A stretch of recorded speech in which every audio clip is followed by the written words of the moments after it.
Les services d'aide aux victimes sont des services publics. Ce sont des services agréés, subventionnés. Leur mission, c'est d'apporter une aide sociale, un accompagnement psychologique, une information juridique aux victimes, mais aux victimes d'infractions pénales et aux proches de ces victimes. Qu'est-ce que l'infraction pénale? C'est un terme parfois difficilement compréhensible.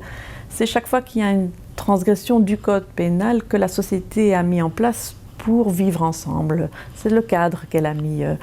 Donc ça va de ce qu'on appelle des petits faits, mais qui sont déjà vécus très douloureusement parfois par les personnes, des petits faits comme par exemple l'arrachage de sacs, des cambriolages quand on n'a pas été confronté à l'auteur, un débris de vitre, un vol de radio dans une voiture, à des choses plus compliquées, des agressions sur son lieu du travail, dans la rue, à l'école, à des choses plus compliquées, des agressions sexuelles à l'âge adulte, dans l'enfance, des maltraitances, à des choses encore plus du harcèlement, mais jusqu'au meurtre, voire même au génocide. On a des personnes réfugiées qui ont vécu dans leur pays des choses. Donc chaque fois qu'il y a une transgression de la loi pénale. Alors, pourquoi cela vaut la peine de s'adresser à ces services?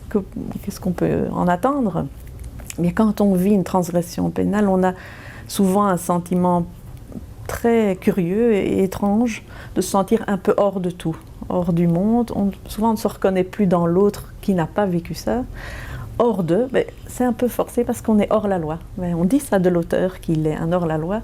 Ce qu'on a oublié souvent, c'est de dire que l'auteur a emmené avec lui la victime qui se trouve sans repères. Ses repères ont volé en morceaux. Alors, on peut avoir des symptômes, des cauchemars, des peurs, on ne se reconnaît plus dans le miroir, on perd toute motivation. Donc une liste de vraiment choses difficiles. Par ailleurs, on peut avoir des difficultés, ne plus savoir travailler, il y a des policiers, on se comprend qu'il y a une enquête, on a des soucis financiers, voilà que nos proches, nos enfants font des cauchemars.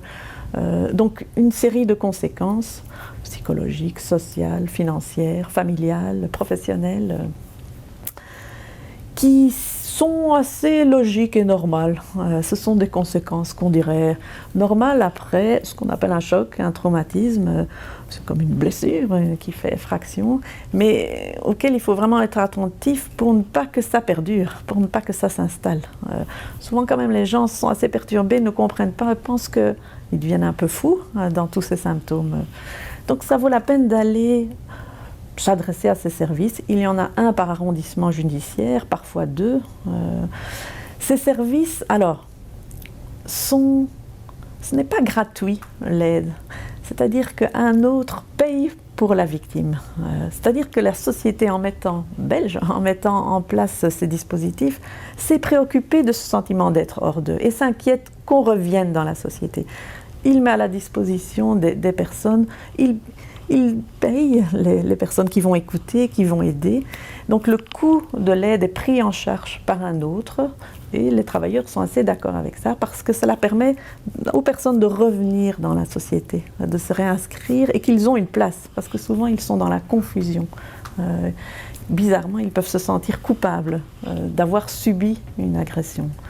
Donc autant de raisons de s'adresser à un service d'aide aux victimes qui va apporter une aide globale sur l'ensemble des conséquences de la victimisation.